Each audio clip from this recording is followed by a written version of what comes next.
وہ ووٹ بھی کاؤنٹ نہیں ہوگا.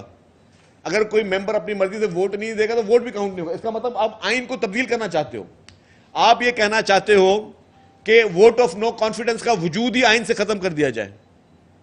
آپ یہ چاہتے ہو کہ اگر میں لیٹ سپوز کوئی وزیر اعظم یا وزیر اعلیٰ وہ الیکٹ ہو گیا, اگر وہ غلط پالیسی لگائے, اگر وہ کہے کہ جی کوئی وزیر اعلیٰ یا وزیر اعظم کہے کہ جی اس ملک میں مجھے آدھے لوگوں کو مار دینا چاہیے, وہ اعلان کر دے کہ آدھی آبادی کو مار دیں تو, اور اس کو وہ بل لے کر آ جائے, اور میں اس کو ووٹ اس لیے سے خلاف نہیں کر سکتا کہ اگر میں نے ووٹ کیا تو جی میرا ووٹ کاؤنٹ نہیں ہوگا. یہ کون سی تشریح ہے؟ ووٹ کاؤنٹ سے آپ روک ہی نہیں سکتے.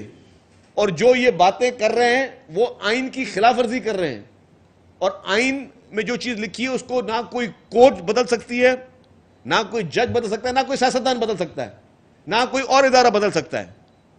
تو یہ ایک چیز کہ آپ, اس کا مطلب کہ آپ ایک ڈکٹیٹر بٹھانا چاہتے ہیں کہ کوئی بھی شخص آئے 5 سال تک آپ اس کو ہلا نہیں سکتے. کیوں ہلا نہیں سکتے؟ کہ وہ اس کی جو مرضی ہے وہ کرے گا. یہ ڈیموکریٹک معاشرے میں یہ چیزیں نہیں ہوتی ہیں. تو جن لوگوں نے وہ ججمنٹ دی, میں سمجھتا ہوں انہوں نے آئین اور قانون کے خلاف جا کے وہ ججمنٹ دی کہ وہ ووٹ کاؤنٹ ہوگا. پھر اس کے کانسیکوینسز ہیں. اگر میں چیف منسٹر کے لیے چیف منسٹر کو ووٹ نہیں دیتا, اگر کوئی ایم این اے پرائم منسٹر کے لیے ووٹ نہیں دیتا, تو وہ ووٹ ضرور کاؤنٹ ہوگا. اس کے بعد پھر ڈسکوالیفیکیشن کا پروسیس ہے کہ اس نے اسپیکر کو لکھنا ہے, اسپیکر نے پھر الیکشن کمیشن کو بھیجنا ہے, پھر اگر کورٹوں تک بات جاتی ہے تو جائے گی, لیکن ووٹ کاؤنٹ ضرور ہوگا. اور دنیا کا کوئی مجھے ایک, آپ برطانیہ کا مثال لے لیں, آپ امریکہ کا مثال لے لیں, یہ تو کہیں نہیں ہوتا کہ جی کہ آپ ووٹ آف نو کانفیڈنس لا ہی نہیں سکتے. اگر ووٹ آف نو کانفیڈنس لائیں گے تو ووٹ ہی کاؤنٹ نہیں ہوگا. تو یہ اس عمران نیازی کی محبت میں جن لوگوں نے وہ ججمنٹ دی, میں سمجھتا ہوں کہ انہوں نے آئین اور قانون کو جو ہے وہ بلڈوز کرنے کی کوشش کی.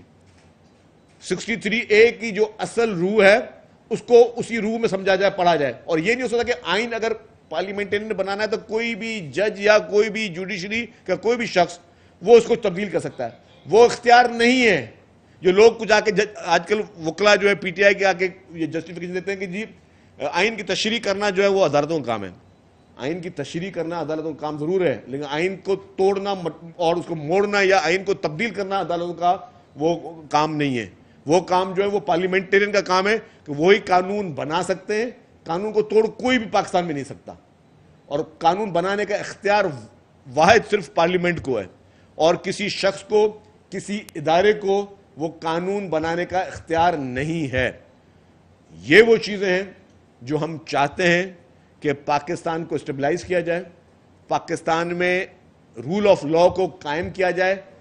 چند لوگوں کی ذاتی خواہشات کی بنا پر قانون کو بلڈوز نہ کیا جائے. اور یہ نہ ہونا چاہیے کہ ہر شخص کے لیے الگ قانون. جو قانون ہونا چاہیے وہ سب کے لیے یکساں قانون ہونا چاہیے, اور قانون کی پاسداری ہر پاکستانی کا فرض ہے.